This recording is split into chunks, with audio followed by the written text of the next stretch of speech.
Kaya piso. Naglagay ng kulangot dito, putek. Minsan talaga mga tropa, matitrip sa'yo. Lagi mo naman silang kasama pero gagawan ka pa ng kalokohan. Ganyan talaga kasi bata yan.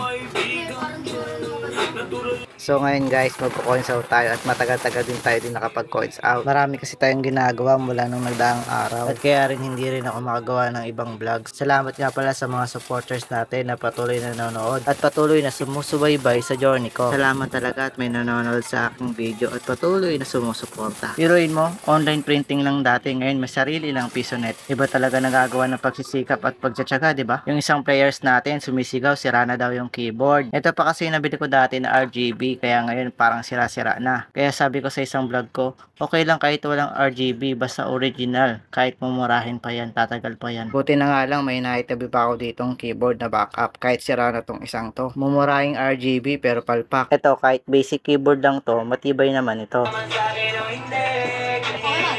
Ako pa unang nagamit ng bago sa keyboard. At sa sobrang saya, nag-rap pa siya. Kasi yun daw, mukha ka babado sa lalim.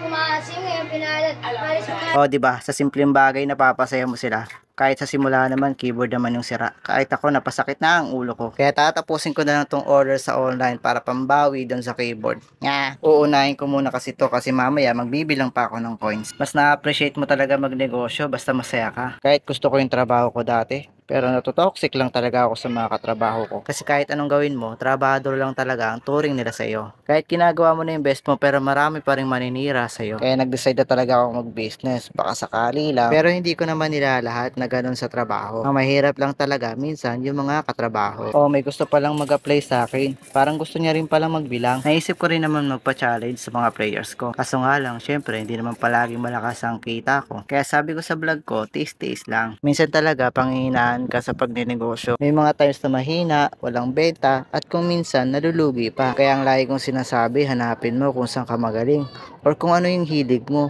Kasi doon magsisimula ang pagnenegosyo mo. Hindi mo lang alam, may mga skills tayo na pwedeng magamit sa pagnenegosyo. Aaralin mo lang siya kung paano pagkakakitaan ito. Minsan pa nga, ito pa nga yung mga bagay na natututunan mo sa bahay, sa eskwela, at minsan nga sa trabaho. Kung ako nga nung dating tambay at pasaway sa bahay, ngayon may sarili ng PisoNet at online printing shop. Kung tatanungin naman kasi ako kung diploma o diskarte, wala namang masihigit sa dalawang yan. Nakadepende kasi yan kung anong estado mo sa buhay. Kasi kung may kakayanang mag-aral, mag-aral. At kung wala naman, daanin na lang sa diskarte, di ba? Hindi naman mahalaga dyan kung ano ang pipiliin mo. Basta ang mahalaga lang na maging masaya ka sa kung ano ang tatahakin ng buhay mo. Hindi mo man kasing galing yung ibang tao dyan, pero ang mahalaga, nagsisimula ka na. Takaran mo lang yung mga problema at paging masaya sa mga pagsubok. So ayan guys, naka 3,900 din tayo. Saan mo nga naman pupulutin ng 3,900, diba? Tapos yan, magtatabi na tayo ng konti. O siya, maraming salamat sa inyo. At huwag nyo kalimutan mag-subscribe. At huwag nyo kalimutan i-share ang video ko para marami pang ma-inspire sa kwento ko. So, ayan guys.